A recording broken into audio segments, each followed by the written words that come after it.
అనంగనంగనంగనంగా ఒక పెద్ద నగరం ఉన్నదట. ఆ నగరానికి రాజుగారు, ప్రజలు, మంత్రి, సైనికులు, మామూలు జనాలు అంతా చాలా మంది ఉన్నారట. అయితే కొంతకాలానికి రాజుగారికి ఏమనిపించిందట, తనకు అన్ని రకాలుగా తను అనుభవించడానికి అన్నీ ఉన్నాయి. సభలు ఉన్నాయి, పెద్ద పెద్ద భవనాలు ఉన్నాయి, అన్నీ ఉన్నాయి. కానీ అక్కడ కొంత ప్రాంతము అడవిలాగా ఉన్నదట. అడవిలో బండలు, పెద్ద పెద్ద చెట్లు, రకరకాల బండలు ఉన్నాయట అందులో. మంచిగా బండలు చూస్తే మంచిగా అనిపిస్తుందట. చెట్లు కూడా మంచిగా ఉన్నాయట.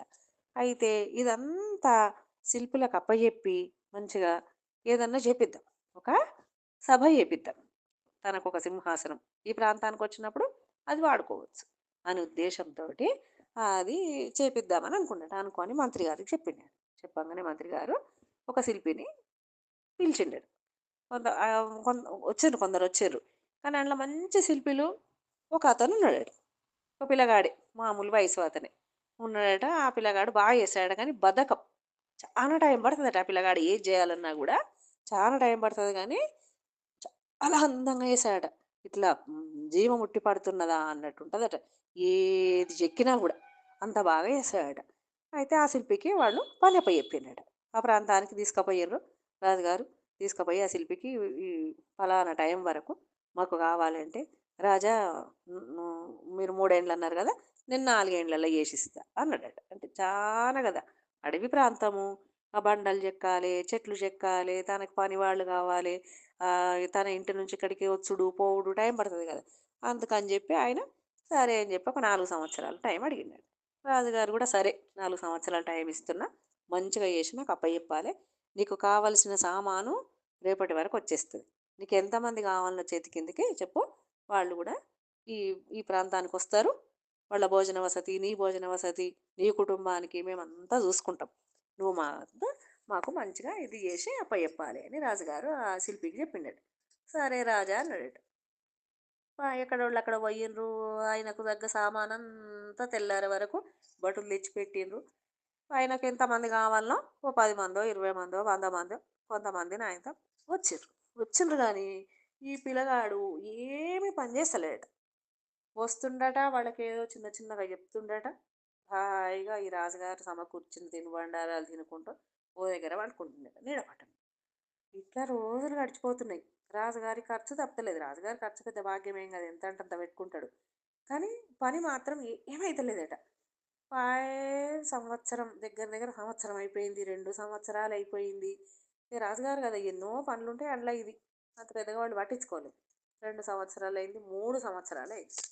ఆ పనోళ్ళు కూడా మొత్తుకుంటున్నాడు, ఏం పని చెప్తలేడు ఈయన, ఏదో చిన్న చిన్నగా చెప్తాడు, సొప్పుడేక పోయి పంటాడు, ఎక్కడిది అక్కడనే ఉన్నది అని ఆ పనోళ్ళు గులుగుతుండట. ఇట్లా 3 సంవత్సరాలు అయిన తర్వాత అప్పుడు రాజుగారికి అనిపించిందట, అరే అది ఎంతవరకు వచ్చిందో చూడాలి అని చెప్పి మంత్రిని పిలిచిండట. మంత్రిని అడిగిండట, మంత్రి గారు మరి ఎక్కడి వరకు వచ్చిందంటే, ఎక్కడి వరకు లేదు రాజా, ఎన్నిసార్లు చెప్పినా కూడా ఆ పిల్లగాడు బద్ధకంగా వండుకొని ఉంటాడు, మీ పనులు మన పనులు మనకే ఉంటున్నాయి కదా. అనగానే సరే, ఒకసారి ఆ శిల్పిని రమ్మను, మనం అక్కడికి పోదాం అన్నాడు. అనగానే అంటే ఆ శిల్పి, వీళ్ళు రాజు, మంత్రి, మిగతా భటులు, వాళ్ళు వీళ్ళంతా చాలామంది ఆ అడవి ప్రాంతానికి పోయినాడు. పోయిన తర్వాత మా పిల్లగాడు ఉన్నాడు కదా, ఏమంటలేడు, ఇట్లా చేతులు కట్టుకొని కూర్చున్నాడు. ఆయనకి ఏంటంటే ఇన్ని రోజులు రాజుగారు ఎక్కడనో ఉన్నాడు, ఈ పిల్లగాడు ఎక్కడనో ఉన్నాడు, మధ్యలో అడవి ఉన్నది, ఆ రాజుగారు వస్తాడా చూస్తాడా, కాంతి అడిగినప్పుడల్లా వాళ్ళో వీళ్ళో బట్టలు అడిగినప్పుడల్లా అవుతుంది అవుతుంది అవుతుంది అని చెప్పిండాడు. ఇక ఇంతే కదా, రాజుగారు ఏం రాడని పిల్లగాడు అనుకున్నాడు, బద్ధకంగా ఉన్నాడు. అయితే రాజుగారే వచ్చి మన అయితే రాజుగారే వచ్చి ఏం చేయాలి, ఆయనకి ఏం అర్థమైతే లేదు. ఇక చేతులు కట్టుకొని గజగజ వణుక్కుంటూ నిలబడ్డాడు.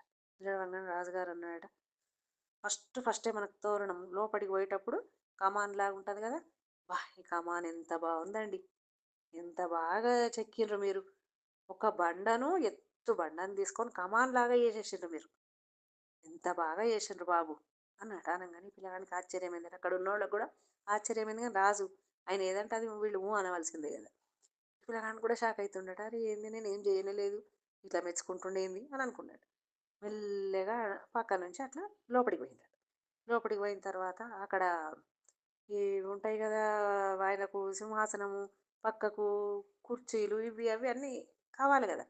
అబ్బా, సింహాసనం ఎంత బాగా చెక్కిండ్రు, ఒక బండను సింహాసనం లాగా చెక్కిండ్రు, ఎంత బాగున్నది బాబు, ఓ ఫస్ట్ శిల్పే కూర్చోవాలి దాని మీద, అక్కడ శిల్పే కూర్చోవాలి. నువ్వు కూర్చున్న తర్వాత ఇదంతా మంచిగా అయిన తర్వాత నేను కూర్చుంటా.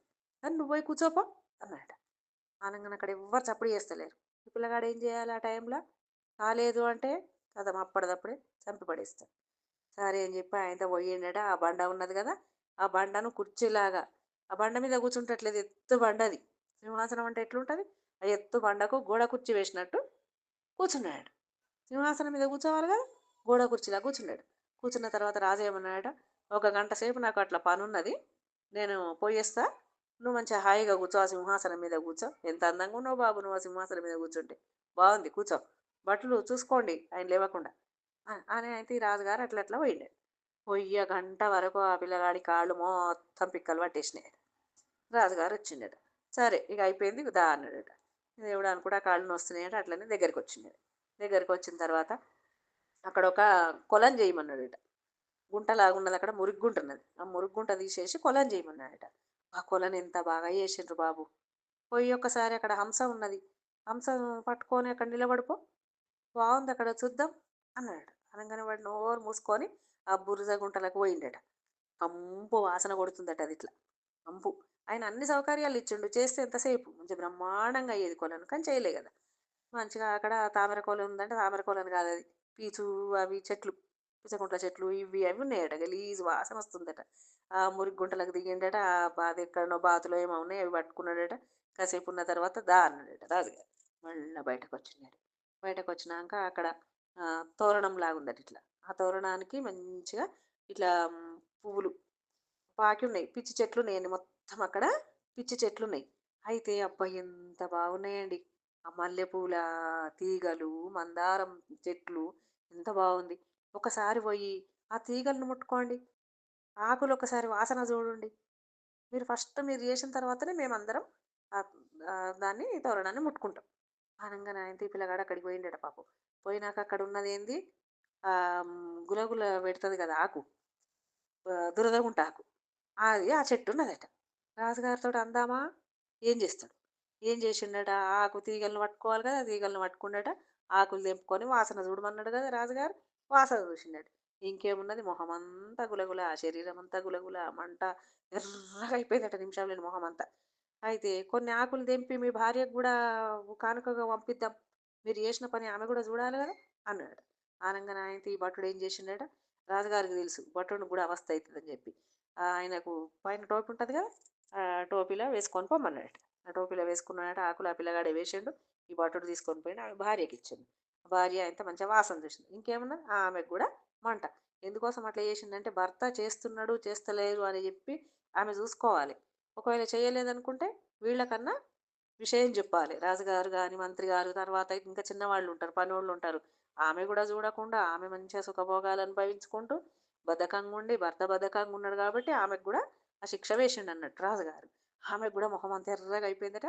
బండ బూతులు తిట్టిందట, రాజును మొగడిని అందరిని తిట్టిందట. నాకు తెలియదా ఇట్లా పంపిస్తారా అట్లా పంపిస్తారా. భటుడు వచ్చిండట, చెప్పిండట రాజుగారికి, రాజుగారు ఇట్లా వాళ్ళ భార్య విపరీతంగా తిడుతున్నది అనగానే ఆయన తగ చూసినావా, నీ భార్యకున్న తెలివి కూడా నీకు లేదు. నువ్వు బద్ధకమే, ఆమె బద్ధకమే, కానీ ఇంకా ఆమెనన్నా ఆకును చూసి ఆమె తిట్టిపోస్తున్నది. నీకు అది లేదు ఇది లేదు నేను చెప్తుంది పోయిస్తున్నావు చేస్తున్నావు, ఏం బద్ధకం రా. ఉం? నీకు ఏం లేదు, ఇక నీకు బహుమానం ఇస్తా, ఇదంతా ఇంత బాగా చేసినావు కదా, నీకు బహుమానం ఇస్తా. నిన్ను చెరసాలలో పెట్టి గొలుసులతోడి కట్టేయమంటావా, లేకపోతే కాళ్ళు చేతులు కట్టేసి ఉంచమంటావా. ఉం? కారాగారంలో ఎక్కడనో వేరే దగ్గర ఉంటావా, మా రాజుల దగ్గర రాజధాని పక్క పంటే ఉంటుంది. ఇట్లా అడుగుడు పెట్టిండట బహుమానం అది. ఆనంగానే ఆయన ఆ పిల్లగాడు కాళ్ళ మీద పడ్డ, రాజా నన్ను తప్పైంది మన్నించుండి, నేను బద్దకానికి పోయి ఇట్లా చేసిన, నన్ను మన్నించుండి మన్నించుండి అంటే, సరే నువ్వు 4 ఏళ్ళ టైం అడిగినావు, నేను 4 ఏళ్ళ టైం ఇచ్చిన, 3 ఏళ్ళు అయితే కనీసం సాఫ్ కూడా చెప్పలేదు, దాన్ని సాగు కూడా చెప్పలేదు. ఇప్పుడు చెప్పు చేస్తావా చేయవా, ఇంత బద్ధకంగా ఉంటే నీ బతికెట్లా బతుకుతావు, నువ్వు మంచి శిల్పివి అని చెప్పి నేను నీకు పని అప్ప చెప్పిన, పని అప్ప చెప్పినప్పుడు నువ్వు చేసేది ఉండి అంటే, తప్పైంది రాజా తప్పైంది రాజా, నాకు ఇంకొక 2 సంవత్సరాలు గడివేయండి, మీకు బ్రహ్మాండంగా చేసిస్తా, మీరు ఏ పని చెప్పినా నేను చేస్తాను, దీని తర్వాత కూడా నేను చేస్తా, నన్ను ఏమనకండి, నాకు శిక్ష వేయకండి అని చెప్పి కాళ్ళ మీద పడి వేడుకుంటుండట. సరే సరే, ఏ బద్ధకాన్ని వదిలిపెట్టు, నువ్వు మంచి శిల్పం అని చెప్పి నీకు పని అప్ప చెప్పిన, అట్లాంటప్పుడు నువ్వు నీ పనితనాన్ని చేసుకొని నీ కుటుంబం మంచిగా చూసుకోవాలి. నువ్వే ఇట్లా అంటే నీ భార్య ఎట్లా. ఆమె ఊరికొచ్చిందట. ఆమె ఊరికి రాగానే ఆమె కూడా ఇద్దరు భార్యాభర్తలు మన్నించమని కోరుకున్నారట. ఇక అప్పుడు ఇద్దరు మంచిగా అందరు పనోళ్ళని పెట్టుకొని వస్తువులను పెట్టుకొని బ్రహ్మాండంగా ఆయనకు సభ అవన్నీ ఏర్పాటు చేసి అప్పచెప్పిండట. ఈ పిల్లగాడికి కూడా ఆయన చాలా బహుమానాలు ఇచ్చిండట. కథ కంచికి మనం ఇంటికి.